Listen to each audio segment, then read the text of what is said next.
Vladimir Putin is notoriously private about the women in his life. But Western sanctions are shining a light on all his baby mamas and ex-mistresses, who are living lavish and luxurious lives in the West funded by money stolen from the Russian people. Here's a look at the warmonger's love interests. This Russian flight attendant married Putin in 1983.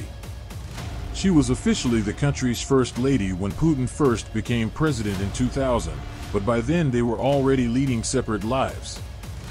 Their two daughters are now on the sanctions list: Maria Putina, 36, who uses the surname Vorontsova and is the co-owner of Nomenko, a healthcare investment firm, and Katerina Tikhonova, 35, a former competitive dancer who runs an artificial intelligence initiative at Moscow State University.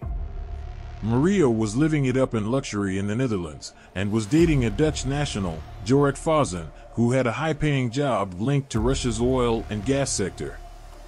But they were booted out and forced to flee back to Russia in 2014 following Russia's downing of a Malaysia Airlines flight that left 298 dead, including 193 Dutch people. Katerina, meanwhile, married Kirill Shamalov in 2013, and he then became Russia's youngest billionaire as a director and part owner of Sibir, a Russian oil and petrochemical company. They divorced in 2018. Putin and Lyudmila, meanwhile, didn't divorce until 2014. She has since remarried and moved to the south of France.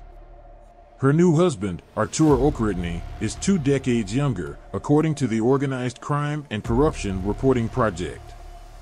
Her hubby is also rumored to be a GRU military official tasked with keeping an eye on her, sources say, as she works on projects promoting Russian language and culture under the auspices of the so-called Center for the Development of Interpersonal Communications.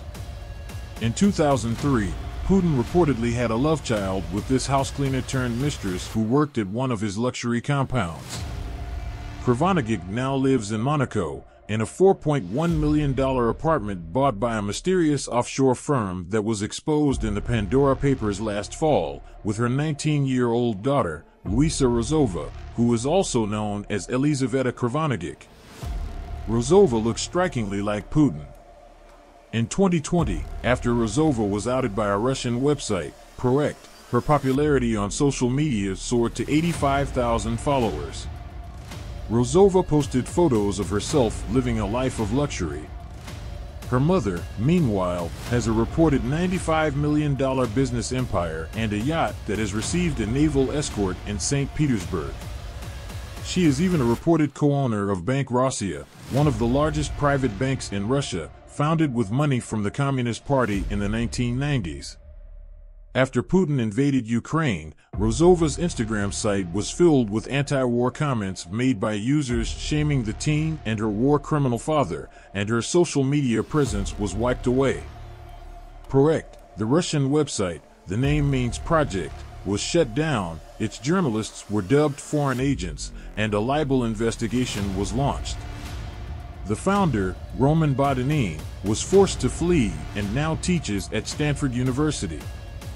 Putin is believed to have then married this Olympic gymnast and had 4 children with her, 2 twin girls and 2 boys, who were all born in Switzerland. Kabayeva was apparently Muslim and converted to Russian Orthodoxy for Putin, sources say. Known as Putin's Eva Braun, Kabayeva and their children are believed to be living in Switzerland.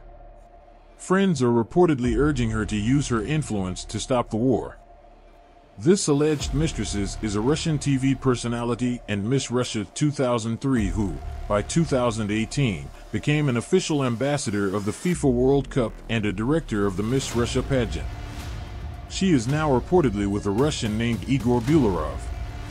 The sanctions appear designed to increase pressure on Putin personally by embarrassing him because he has tried so hard to keep his daughters out of the spotlight, and also because there is reason to believe that they are holding his wealth, said Thomas Firestone, a sanctions expert and partner at Strzok & Lavin, who previously worked as resident legal advisor to the U.S. Embassy in Moscow. I think it may also be designed to send a message to him about the kind of intelligence the US and NATO have related to his personal life and are prepared to use.